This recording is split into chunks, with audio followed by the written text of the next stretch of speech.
And WENY political analyst Dr. Jim Twombly joining us this week. Jim, to talk about the debt ceiling cliff. If we're not talking about a scandal lately, we're talking about the debt ceiling, it seems. And members of the White House staff and Speaker McCarthy's staff continue to meet to try to work out a deal to avoid the U.S. government going into default and over that financial cliff and losing the authority to pay its bills.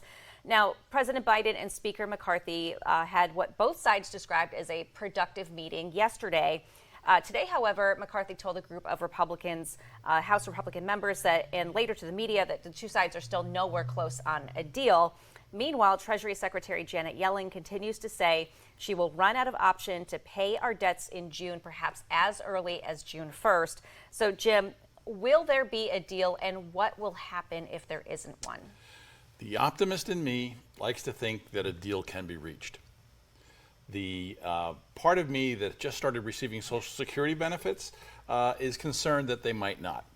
The two sides are quite far apart. The Biden administration and Democrats in Congress have argued that while these discussions over spending and revenue are legitimate, holding the government's ability to borrow money to pay for things already bought hostage is not.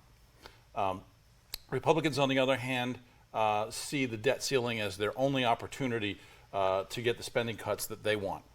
That is, a default is much more serious than a government shutdown, which is what would occur over a budget impasse. The Republicans want no increases in revenue and prefer that what some have called draconian cuts to social and environmental programs. The Democrats would like to see the elimination of tax cuts to the wealthiest individuals and corporations that were passed in the Trump years. Okay, so what happens next? Let's say they come to an agreement on kind of a broad outline, but then no actual agreement is made. Well, first, if they agree on a broad outline and details still need to be worked out, there could be an agreement to continue the debt limit for a short time to work out those details. If there's no agreement at all, Yellen could try to find other ways to extend the government's ability to pay. Kind of like what many families might have to do during times when money is tight, see what can be paid in a week or so, so that when the next paycheck comes, you can then pay for the things you need. For the government, that would be when quarterly tax payments are due. In the worst case scenario, there is no agreement at all.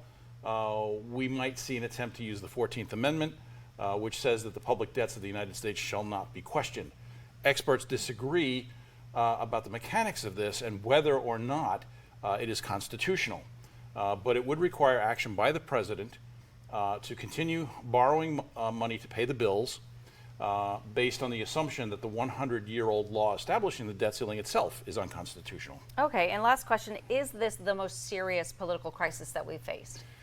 It may not be number one, but it is in the top 4 or 5. Short of the Civil War, an insurrection, or the Great Depression, this is one of the most serious. It's a political crisis wrapped in an economic crisis, threatening a constitutional crisis. Okay, well, Jim, the clock is ticking and we will continue to follow. Indeed it is. All right, thank you.